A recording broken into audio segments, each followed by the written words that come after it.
কি বলেছে, গ্রাফাইট আর হীরকের বন্ধন গঠনে ব্যবহৃত সংকর কক্ষকের পি চরিত্র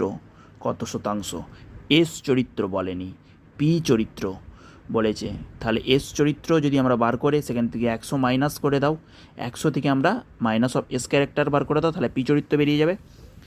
হীরক আমাদের কি হীরকের আমাদের হাইব্রিডাইজেশন জানতে হবে। তাহলে হীরে আমাদের 3D-তে মানে 3 ডাইমেনশনাল পিকচার, হীরে আমাদের 3 ডাইমেনশনাল পিকচার, যেখানে আমাদের এর হাইব্রিডাইজেশন sp3, এইটা আমাদের sp3, হীরে আমাদের sp3, হীরে আমাদের sp3,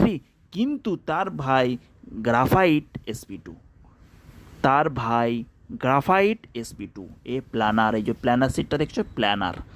এ আমাদের sp3, এ আমাদের প্ল্যানার, এটা প্ল্যানার আর এইটা হচ্ছে আমাদের, এটা আমাদের কি বলো টেট্রাহেড্রাল, এইটা হচ্ছে প্ল্যানার, এটা টেট্রাহেড্রাল, মানে এ sp3 এ sp2,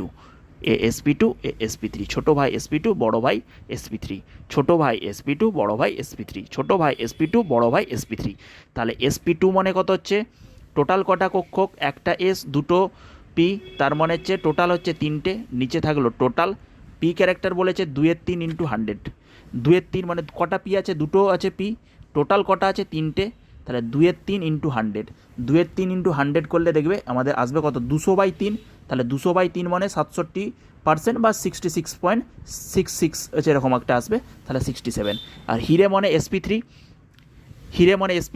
sp3তে কটা, মোট 4টে, 3টে পি একটা এস, তাহলে নিচে থাকবে টোটাল 4, উপরে থাকবে পি কটা 3টে, তাহলে 3-4 ইন্টু 100, 3-4 মানে কত 75%, 3-4 ইন্টু 100 মানে 75%। তাহলে গ্রাফাইট আর হীরে, এটা আমি ক্যালকুলেশন তোমরা বাড়িতে করো, তারপর আমি খাতায় তোমার ক্যালকুলেশন করে দেখিয়ে দেবো। ওই তো sp3 বলে দিচ্ছি, দেখো না sp3, তাহলে 3টে হচ্ছে পি একটা এস, টোটাল কটা 4টে, তাহলে নিচে সবসময় কী থাকে টোটাল 4টে, আর পি কটা 3টে, উপরে 3টে, তাহলে 3-4 ইন্টু 100, 3-4 ইন্টু 100 মানে কত, 4 দিয়ে 100কে কেটে দিলে 25, 3 25 75, তাহলে 67, 75 অ্যান্সার হচ্ছে বি, অ্যান্সার হচ্ছে আমাদের বি। হীরে হচ্ছে আমাদের sp3, গ্রাফাইট হচ্ছে ছোটো ভাই sp2, গ্রাফাইট ছোটো ভাই sp2, হীরে বড় ভাই sp3।